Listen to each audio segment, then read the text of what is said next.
Chapter 1. The key to success in business is to understand that your business is an entity in itself.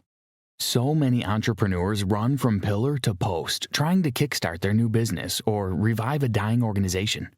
And it's a tiring thing to do. It's hard enough being an entrepreneur. You shouldn't dispense too much energy on things you could set on autopilot while focusing on other parts of your business. The most successful business leaders are the ones who execute well and know how to bring focus, accountability, and discipline to their organization. You don't have to focus on everything to make your business grow. Matter of fact, if you keep running around trying to tie all the nuts together, you will be dispensing so much energy and will fatigue at the end of the day, yet not make any significant progress over time. You can now see why a smart executive working 40 hours a week could very well be outperforming his counterpart in another organization who is working twice the number of hours. On the surface, it looks like there are many nuts you have to tie to make your business grow sustainably. But when you take a deep and critical wide-angle view, there are only 6 areas of your business that you need to focus on. They are vision, people, data, issues, process, traction. All 6 components make up the Entrepreneurial Operating System, EOS. And the aim of this summary is to give you actionable tidbits on how you can make all 6 components work in your favor. By the end of this summary, you will be armed with the knowledge you need to take your business to the height you've always imagined for it. Let's start right away. Chapter 2. Vision is the first component to give attention. Vision is a quick picture, an overview if you like, of what your organization represents, what it's all about, where it is going, and how it's going to get there. Vision is what births businesses, so every entrepreneur first had a vision before they went into business. The problem often is that only the entrepreneur has the big picture because he or she didn't make it plain for everyone in the organization. Without adequate knowledge of the organization's vision, it becomes impossible for employees and board members to work towards making it a reality. The goal of clearly communicating your vision is so that everyone on your team can see why and how they fit into your organization. Below are questions designed as part of the Entrepreneurial Operating System to help you gain clarity of your vision. What are your core values? This refers to the principles upon which you run your organization. Core values are usually less than 10 for most organizations. List out all of your organization's core values and make them plain so you can easily communicate them to your employees when the time comes. What is your core focus? Without focus, you will waste resources, and if you're still trying to grow, then streamlining your focus will do you more good than working on different things at the same time. What is your 10-year target? Successful people and organizations are known to set lofty long-term goals, which they commit themselves to actualizing. A 10-year target gives your business a long-term direction. This is something you must do if your desire is to build a business that will outlive you. Examples of 10-year targets might be $20 million in revenue with 15% net income, 10% of the target market, etc. Make your targets simple and straightforward, nothing complicated.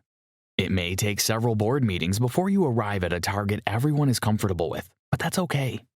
It's all for the good of the company. And in fact, the more actively involved your team is in coming up with a target, the more their commitment to actualizing it. What is your marketing strategy? Any effective marketing strategy should be based on the following: your target market, your unique selling points, your proven process, and your guarantee to your customers. Other relevant questions to ask when creating your vision are: what is our 3-year picture? What is our 1-year plan? What are our quarterly rocks? And what are our issues? Take the time to carefully answer these questions with your leadership team. Chapter 3. Your organization will not make progress if the right people are not occupying the right seats. Successful leaders in all spheres of life have this thing in common. They attribute their success to being surrounded by the right people. In other words, without the right people, they wouldn't have been successful. Have you ever wondered why? The reason is very obvious. An organization is very much like an organism. For an organism to function effectively, it needs all parts of its body to be individually effective. It's this effectiveness that results in interdependence, which makes the organism function at its best. In business, you're not alone. You can't possibly run the entire organization all by yourself, so you need people who will be competent in their respective departments. For instance, if the man in sales and marketing is doing a good job, while the lady in operations isn't performing her best, the organization will be crippled. No business leader wants that. There are 2 major types of people issues that organizations suffer from. These are having the wrong people in the right seats, having the right people in the wrong seats. Having the right set of employees filling the roles they can perform best is not an option if you want to run a successful company. How you know someone is the right person for your organization is that they share your organization's core values. And of course, you will only know this if you have clearly outlined your core values. People are occupying the right seats if they're functioning in their unique abilities. Everyone has that area in which they are uniquely good at. But if they aren't occupying seats that make it possible for them to use their unique gifts in the best way possible, then both the organization and the employee will suffer. For instance, it's the job of the CEO to manage the day-to-day running of the organization and attend to the little details that must be monitored to ensure the organization performs at its peak. Whereas the company's visionary, usually the founder/co-founder, is usually only good at coming up with new and exciting ideas. He doesn't know how to manage well, and the CEO isn't good at generating great ideas. Now, if the two seats are interchanged, the organization will suffer stunted growth. And even worse, both workers will not be happy and fulfilled since they aren't functioning in their unique gifts. Having the wrong people in the right seats means that these sets of people are highly effective because they're functioning in their areas of gifting. However, they don't share the same values as your company. It doesn't make them bad people. It simply means your organization isn't the right place for them to work. A seat cannot be created until the organization is structured in the right way. Gino Wickman. Over the years, Wickman has found that business leaders have a hard time determining which people are in the right seats and which are occupying the wrong ones. So he came up with a simple tool anyone can use to analyze the position of their employees. It's called the People Analyzer. You can download it from www.eosworldwide.com/people. If after using the tool you find the right people occupying the wrong seats, you can talk to them about it and see how you can restructure your organization and give them the right seats. Also talk with the wrong people occupying the right seats. Clearly explain the core values of your organization in a meeting with them. Next, give the two sets of people time to see if they are willing to adjust. Most people will do so within the first 30 days, but if after 30 days you review their performance and see no improvement, give them 30 more days to work on themselves. By this time, people who don't fit in will leave by themselves, but if they don't and still do not improve after the second ultimatum, then you will have to make the hard decision of firing them. But be rest assured that it's for the good of your company. Chapter 4. Create a scorecard to make accountability easier. In all spheres of human endeavors, people are more committed when there is an accountability structure designed to keep them on their toes. If an employee knows that he has to present a detailed account of his work to leadership every Friday, he will be more productive in executing his duties. That's one advantage of keeping scorecards. It gets rid of laxity, making people perform their best. Keeping a regular scorecard helps you keep tabs on your company's progress. You will be able to analyze your current position as compared to your one-year plan. And consequently, you will determine the things that you need to do to actualize your vision. What is a scorecard? It's simply a record of your daily or weekly activities designed to help you keep tabs on the health of your business. A typical scorecard should include items such as weekly revenue, cash balances, weekly sales activity, customer satisfaction /problems, accounts receivable and payable, and client project or production status, and so on. When designing the scorecard, it's important you specify who will be recording the numbers weekly. Only one person should be accountable for the numbers, and this is usually the person heading that particular unit. For instance, the head of sales and marketing should be accountable for the numbers in that department, not the finance person. You just need to capture the basic steps in the process because the real problem is that people are skipping steps, and not always on purpose. Gino Wickman. One significance of a scorecard is that it helps you track issues in your company so you can deal with them immediately, as against finding out during end-of-the-year review, after the issue must have lingered for several months. More on resolving issues in the next chapter. Chapter 5. Face problems head-on and find viable solutions to them. It's human nature to run away from problems and hope they solve themselves, but that never happens. If someone's going to work, it's up to the people managing it. You have to face your problems and tackle them head-on, else the issue will remain unsolved and your organization will continue to suffer the consequences. The number one thing you must imbibe in your company that will make problem-solving easy is an atmosphere of honesty and openness. If your employees aren't sure if they're free to air their views and observations, then they won't. This has to start with you, then the leadership, and it will get to the employees. You have to be open and honest in all your dealings. Be ready to accept your mistakes and be willing to receive worthy corrections from just about anyone in the organization. Yes, your vulnerability will show. It might even hurt your ego, but it's for the greater good of your organization. When there is transparency and honesty in the organization, people will happily report issues, knowing that their voices will be heard. When you get a report, your first task is to analyze it with your leadership team. You need to do this because problems are not always found in the report that people give. More often than not, you will need to dig deeper to root out the real problem.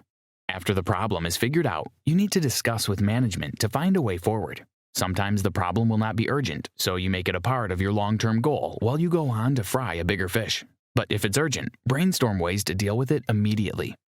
Outline your core processes and follow them. Having a clearly established and flexible business process is what sustains organizations. Every business runs on a process, only that some organizations do not have their processes fully documented, so they just dabble in and out of the ones that seem to work. However, if you have a solid process, you will save yourself unnecessary time wastage. If your company's processes are yet to be documented, then you need to schedule a meeting with your leadership team. This meeting can't take less than an hour because there's so much to discuss and agreements must be reached. In the meeting, discuss the processes you will use for HR, marketing, sales, operations, accounting, customer relations, etc. Processes differ from organization to organization, so don't be surprised that your processes are unique to you. Bottom line is that you come up with processes that will move your company forward. When you're done drafting out your processes, document them and ensure every department in your organization follows their own process. Of course, you can review your processes quarterly, every 6 months, or annually to see if you will need to make adjustments. Chapter 6. Action is the lifeblood of every plan or strategy. There are 2 parts to gaining traction. The first is all the 5 points outlined in the previous chapters, while the second is to take action. Both are mutually inclusive. Without vision and a good strategy, you will not be taking action in the right direction. It will just be like driving without a clear destination at heart. In the same vein, if all you have is vision and no commensurate actions, nothing will work for you. Therefore, the last component in the entrepreneurial operating system is traction. You can call it action since traction is all about taking the necessary steps to turn your vision to reality. Vision without traction is merely hallucination. Gino Wickman. Action is usually where most people default. It's easy to keep learning and learning and learning, but to overcome your inertia and take action towards what you've learned or the strategy you've outlined is usually the harder part.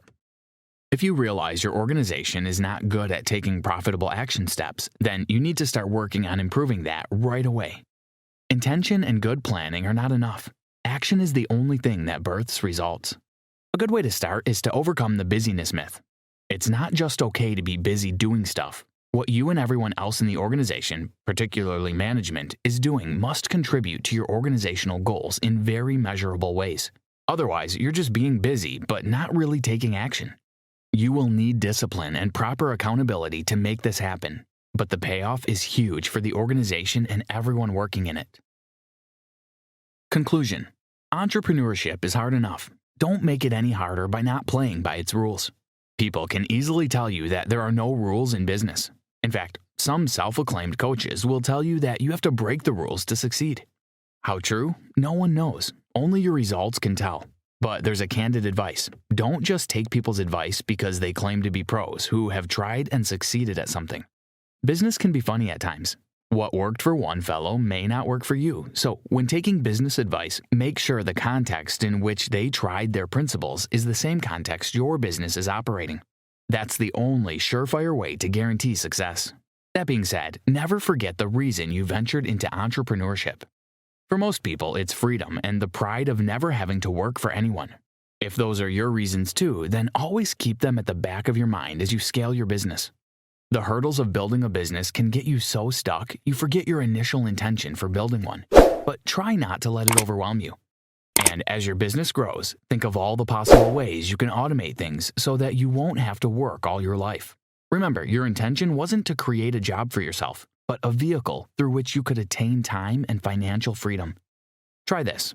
The 5 processes before traction are vision, people, data, issues, and process. Determine which of these areas your organization needs to work on the most and organize a leadership team meeting to discuss it.